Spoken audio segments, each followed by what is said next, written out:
audio jungle.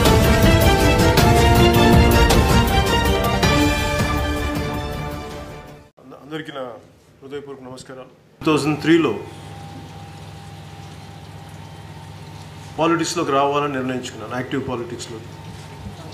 అంతకుముందు సామాజిక రాజకీయ అవగాహన పెంచుకున్నా కానీ ఒక ఫోన్ కాల్ 2003లో తీసుకున్నాను. అక్కడి నుంచి 2007 ఒక 4 years తర్వాత కామన్ మెన్ ప్రొటెక్షన్ ఫోర్స్ అనే ఒక సంస్థ, NGO ఆర్గనైజేషన్ స్థాపించాం. ఆ తర్వాత మిగతా పొలిటికల్ డెవలప్మెంట్స్ వల్ల దాని కార్యకలాపాలు ఆపేయాల్సి వచ్చింది. కానీ అదే ఆశయాలతోటి, అదే కమిట్మెంట్ తోటి జనసేన మళ్ళీ 2014లో ముందుకు వచ్చింది. స్టార్ట్ చేసిన తర్వాత ఎందుకు నేను కంటెస్ట్ చేయలేదు, దీని అన్నిటికీ చాలా ప్రత్యేక అన్నిటికీ కారణాలు ఉండే చేశాను. అన్నిటికీ కారణాలు ఉన్నాయి. ఎందుకంటే ప్రస్తుతమైన సమకాలీన పరిస్థితుల్లో ఒక ఓన్లీ కొద్ది మంది చేతుల్లోనే పార్టీలు ఉండి, కొన్ని కుటుంబాల చేతిలోనే రాజకీయాలు ఇమిడిపోయి, అది రాష్ట్ర స్థాయి నుంచి కావచ్చు, జిల్లా స్థాయి నుంచి కావచ్చు, గ్రామ స్థాయి నుంచి కావచ్చు, కేవలం కొద్ది మంది చేతుల్లో ఉండిపోవటం వల్ల ఆ గ్రోత్ కానీ, ఆ డెవలప్మెంట్ కానీ, ఆ పాలసీస్ కానీ అందరికీ చేరకపోవడంలో విపరీత అసమానతలు ఉన్నాయి. అంటే కేవలం అధికారం, అండదండలు ఉన్న వాళ్ళకే తప్ప అందరికీ న్యాయం జరగట్లేదు అన్న ఆవేదన వీటన్నిటి నుంచి పుట్టింది CPF అనేది. అంటే కేవలం వాళ్ళ దాంట్లో భాగస్వామ్యం అయితే తప్ప న్యాయం జరిగిన పరిస్థితి ఉంది. సో వీటన్నిటిని దృష్టిలో పెట్టుకొని నేను చాలా బలమైన భావజాలంతో, సాధన చేసిన భావజాలంతో, అరువు తెచ్చుకున్న భావజాలం కాదు, వీటన్నిటిని దృష్టిలో పెట్టుకుని నేను CPF స్టార్ట్ చేశాను. ఒక సగటు మనిషికి, ఒక మధ్యతరగతి వాళ్ళకి, అణగారిన వర్గాలకి బలమైన గొంతు లేదు. కేవలం ఎట్టి పరిస్థితుల్లో అధికారం కావాలి, విలువలు వదిలేసినా కానీ అనే పరిస్థితుల్లో రాజకీయాలు ఉండకూడదు. వీటన్నిటిని దృష్టిలో పెట్టుకొని ముందుకు తీసుకెళ్ళాం, స్థాపించడం జరిగింది. ఇది పెట్టాక అసలు కంటెస్ట్ చేయాలా వద్దా అనేది ఆ రోజుల్లో నేను ఆల్మోస్ట్ ఒక 70-80 స్థానాలకు పోటీ చేయాలనుకున్నాను. దానికి కారణం కూడా ఏంటంటే ముందు కామన్ సింబల్ రావాలి. ఆ కామన్ సింబల్ కోసం 70-80 స్థానాల్లో 7-8 పార్లమెంట్ నియోజకవర్గాల్లో పోటీ చేయాలని చెప్పి చాలా ఆలోచించి ఆ నిర్ణయం ఏం తీసుకున్నానంటే, ముందు ఒక ప్రభుత్వాన్ని నిలబెట్టడానికి, ఒక ప్రభుత్వం ఏర్పడటానికి మనందరం సహకారంగా అందించగలిగితే మనకు కొంత అనుభవం ఉంటుంది, అలాగే పూర్తి స్థాయి మనకి ఒక అవగాహన ఉంటుందనే ఉద్దేశంతో ఏ పోటీ చేయకుండా కొన్ని ప్రత్యేక తర్వాత ఫ్యూచర్లో మళ్ళీ సభల్లో ఎక్స్ప్లెయిన్ చేస్తూ ఉంటాను ఈ పర్టికులర్ ఇదని. అందరూ మాట్లాడేది ఏంటంటే ఆర్గనైజేషన్ బిల్డింగ్ లేదంటారు. ఆర్గనైజేషన్ బిల్డింగ్ అనేది నేను బేసిక్గా చాలా స్ట్రక్చర్డ్గా ఆలోచిస్తున్నాను.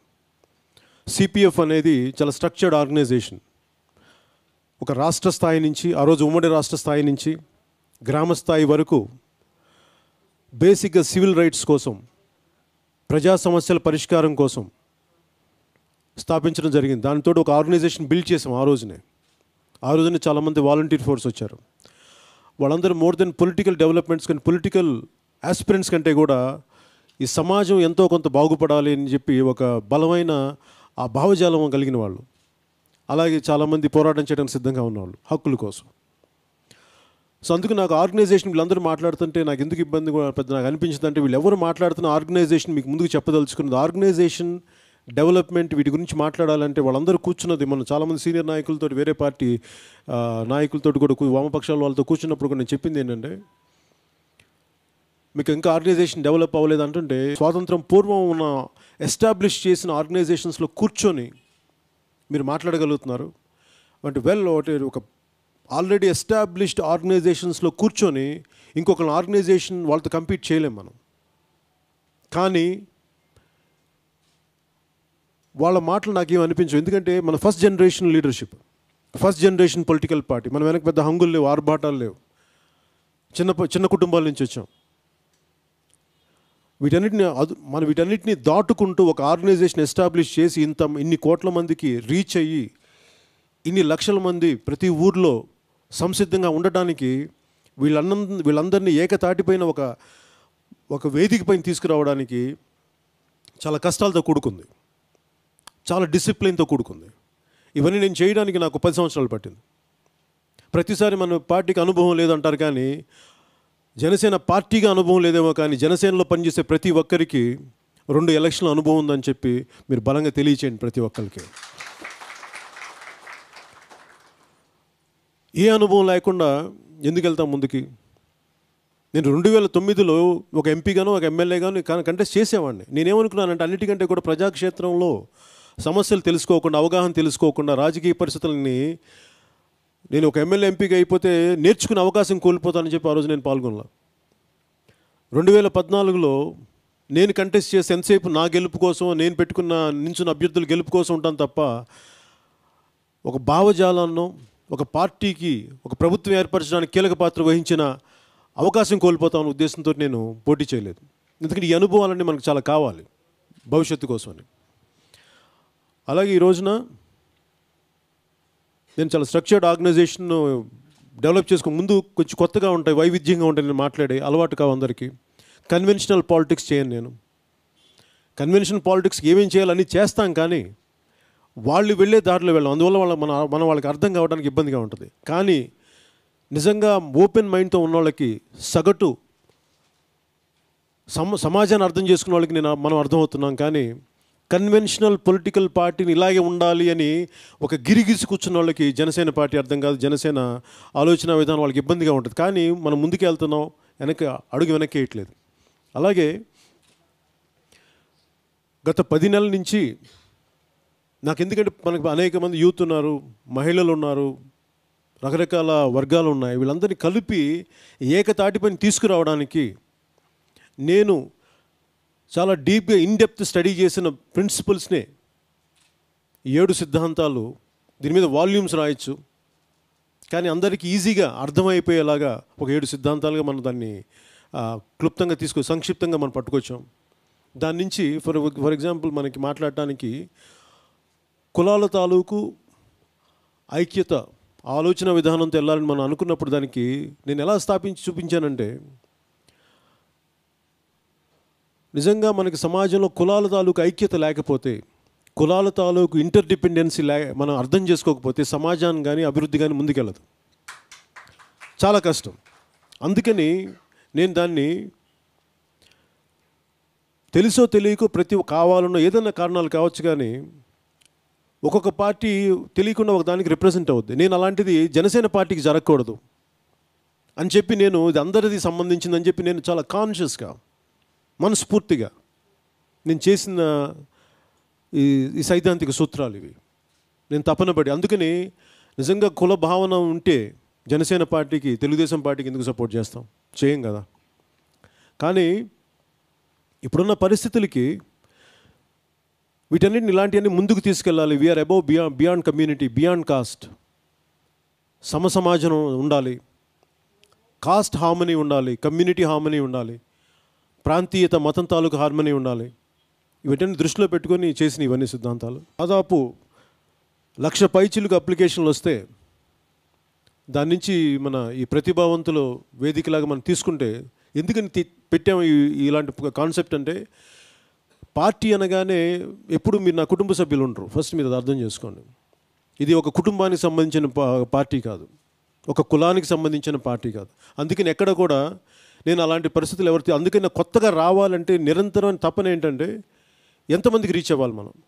అందుకని ఈ ప్రతిభావంతులు వేదిక ఎందుకు పెట్టడం కొంచెం కష్టమే, ఇబ్బందిగానే ఉంటుంది. అందరూ సరైన వాళ్ళు, సమర్థత ఉన్న వాళ్ళు ఇంకా బయట ఉండిపోవచ్చు ఇంకా. కానీ ఎక్కడో ఒక చోట ఒక చిన్న అడుగు, ఒక ప్రయాణం మొదలు పెట్టకపోతే ముందుకెళ్ళామని చెప్పి స్టార్ట్ చేసాం. ఈరోజు చాలా బలంగా ప్రతి జిల్లాలో కొన్ని వేల మంది బలమైన ఒక మేధస్సుతో కూడిన కార్యకర్తలు ఉన్నారు, పార్ట్నర్స్ ఉన్నారు మనకి పార్టీని ముందుకు తీసుకెళ్ళడానికి. సో దీంట్లో భాగంగా ఒక 10 నెలల క్రితం నేను ఒక ఆర్గనైజేషన్ హైర్ చేశాను. మనం ఇంతమందిని సమకూర్చుకున్నాం, ఇంతమంది జనాభా ముందుకు వచ్చారు.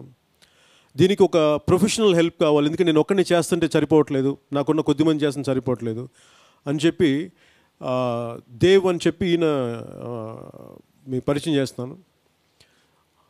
అంటే ఆర్గనైజేషన్ ఇప్పుడు దాకా మనం ఫామ్ చేసిన దగ్గర నుంచి ఇక దీన్ని ఎలక్షన్స్ అయిపోయే వరకు, ఎలక్షన్స్ తర్వాత పార్టీని స్టెబిలైజ్ చేసే వరకు ఆయన సర్వీసెస్ తీసుకోవడం జరిగింది.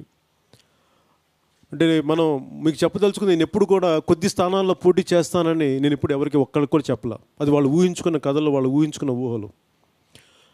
మనం 2019కి 175 స్థానాల్లో ఖచ్చితంగా పోటీ చేస్తాం.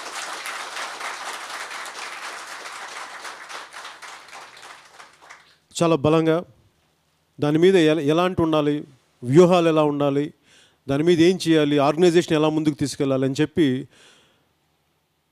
దేవ్ గారు, నేను వారి టీం, అంటే మనకి దీని వెనక 1200 మంది పైచిలకు వాలంటీర్స్ పనిచేస్తూ ఉన్నారు ఇప్పటికే ప్రతి జిల్లాలోనూ, ప్రతి నియోజకవర్గంలోనూ.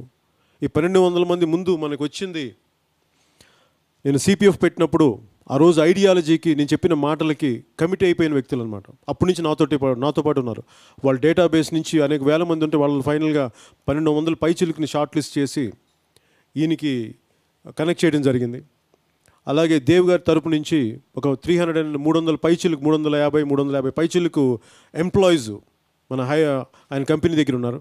350 మంది ఎంప్లాయీస్తో సహా ఈ 1200 మంది కలిపి 2019 ఎలక్షన్స్కి పోటీ చేయడానికి బూత్ స్థాయి కమిటీల దగ్గర నుంచి రాష్ట్ర స్థాయి వరకు, అలాగే రాష్ట్ర స్థాయి లీడర్షిప్ నుంచి ప్రతి జిల్లా స్థాయికి, మండల స్థాయికి, గ్రామ స్థాయికి ఎలా వెళ్ళాలి, ఎలక్షన్స్ ముందు ఎలా ప్రిపేర్ అవ్వాలి, ఎలక్షన్స్కి ఎలా ప్రిపేర్ అవ్వాలి, ఎలక్షన్స్ తర్వాత పార్టీని సస్టైన్ చేయాలి అంటే ఎలా చేయాలి, వీటన్నిటిని దృష్టిలో పెట్టుకొని ఆయన ఒక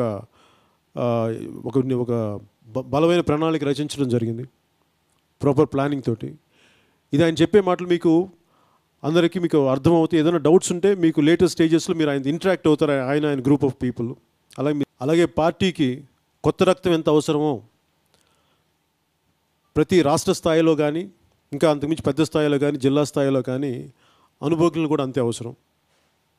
అలాగే వీటన్నిటిని దృష్టిలో పెట్టుకుని ఒక సమగ్రమైన ఆలోచన, ఒక ప్లానింగ్ తీసుకున్నాం. దాన్ని దేవ్ గారిని వీళ్ళందరినీ మీకు ఒకసారి పంచుకోమని చెప్పి నేను మనస్ఫూర్తిగా కోరుకుంటాను. Good morning, friends. Good morning, friends. Good morning. So my name is Dev, and I've been working with few parties around the country and even on an international level with the party for the last 10 years. I have an experience of over a decade in electioneering and campaigning and all such things and strategies and all. I hope you can hear me, right, everybody? I'm not that good in Telugu, I can speak, but not that good. I'll use here and there, right? So I've been interacting with him since last 10 months, and we have been strategizing a few points. Friends, one thing I would like to tell you, that we are fortunate enough to have a leader. I've met many political leaders around the country, even on an international level, few of them. We are fortunate enough to have a leader who has a great vision. Many of us, even the seasoned politicians, think that there is some gap over there, but really speaking, he has a very strong strategy, a vision, a roadmap to get Janasena into power in 2019. I have been a strong witness to it at every stage, how to empower the cadre, how to empower the sections of the society and all. He has it. Friends, one thing let me tell you, our leader strongly believes one thing, that democracy is not a privilege of few communities to rule. 2-3 communityల గుత్తాధిపత్యం కాదు, అది అందరిది. So what he strongly feels is everybody in democracy has a right to participate. And all of you, in the initial stage I'm telling you, anybody, whether there is an issue on a booth level or an assembly conscience level or a parliament conscience level or a state level, go ask the question. Go ask the question, be participative and be a true Janasainik. That's what his core ideology is all about. Right, friends? And then, he always feels, and what I believe today is, a leader is somebody who can serve. Right? A leader is somebody who can serve. Once we start serving, only then we can be a leader, and we have to follow him on that. Right, friends? So here, friends, let me tell you the strategy of this party. I will be helping you throughout from now till the date of election, and even after the result, when we really come into power, even then I'm here. So నాకు మీ అందరి Dev presentation మీకు నచ్చిందని అనుకుంటున్నాను.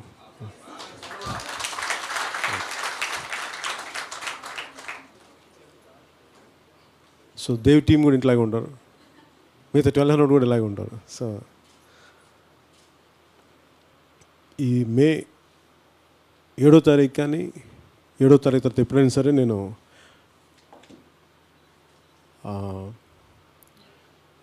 ముఖ్యంగా 2 స్టేట్స్కి సంబంధించి major focus Andhra Pradesh మీద ఉన్నా కానీ తెలంగాణకు సంబంధించినంత వరకు, తెలంగాణ రాష్ట్రానికి సంబంధించినంత వరకు ప్లానింగ్ ఏంటంటే ముందు క్యాడర్ బిల్డింగ్ మీద ఫోకస్ చేస్తున్నాం, లీడర్షిప్ బిల్డింగ్ మీద. ఇప్పుడు క్యాడర్ బిల్డింగ్ జరుగుతూ ఉంది, లీడర్షిప్ బిల్డింగ్ నెక్స్ట్ స్టెప్ తీసుకుపోవాలా. ఒక 3 months తర్వాత తెలంగాణకు సంబంధించినంత వరకు జనసేన పార్టీ ఎలా కంటెస్ట్ అయిపోతుంది ఏంటి అనేది ఓన్లీ ఒక 3 నెలలు, అంటే కరెక్ట్ చెప్పాలంటే ఇది మే కాబట్టి జూన్ జూలై ఆగస్ట్లో, మిడ్ ఆఫ్ ఆగస్ట్లో మన తెలంగాణకు సంబంధించిన ప్లాన్ ఒకటి క్లారిటీ వస్తుంది. అందుకని తెలంగాణకు సంబంధించినంత వరకు మనం ఇలాంటి మీటింగ్ ఈ లోపల ఏంటంటే మనం చేసేదంతా క్యాడర్ బిల్డింగ్ చేస్తున్నాం, లీడర్షిప్ ఐడెంటిటీ చేస్తున్నాం, ఐడెంటిఫికేషన్ జరుగుతూ ఉంది. అలాగే ఎలా పోటీ చేయాలి, ఎక్కడ పోటీ చేయాలి, ఎప్పుడు పోటీ, వీటన్నిటి మీద మటుకు ఆగస్టులో ఒక స్పష్టమైన క్లారిటీ తెలంగాణకు సంబంధించినంత వరకు ఇస్తాను. అలాగే రోడ్స్ మీద ఇప్పుడు మనకి ఎలక్షన్స్ గట్టి తిరగడానికి ఫస్ట్ సమస్యను అర్థం చేసుకోవడానికి, స్పెషల్ కేటగిరీ స్టేటస్ మీద మన విధి విధానాలన్నీ ప్రజలకు ఎలా తీసుకెళ్ళాలి, వీటన్నిటి మీద, విభజన హామీల మీద ఈ 7వ తారీఖు కానీ మ్యాక్సిమం 10వ తారీఖు లోపు 10 కానీ 11 కానీ నేను ఒక ఊరికి వస్తాను, అక్కడి నుంచి అనౌన్స్ చేస్తాను. అక్కడి నుంచి నెక్స్ట్ 48 అవర్స్లో ఒక 6-7 జిల్లాలు అనుకున్నాను. ఆ 6-7 జిల్లాల్లో ఏ జిల్లా నుంచి ప్రారంభిస్తానది ఇంకా నేను మనసులో అనుకుంటా ఉన్నాను.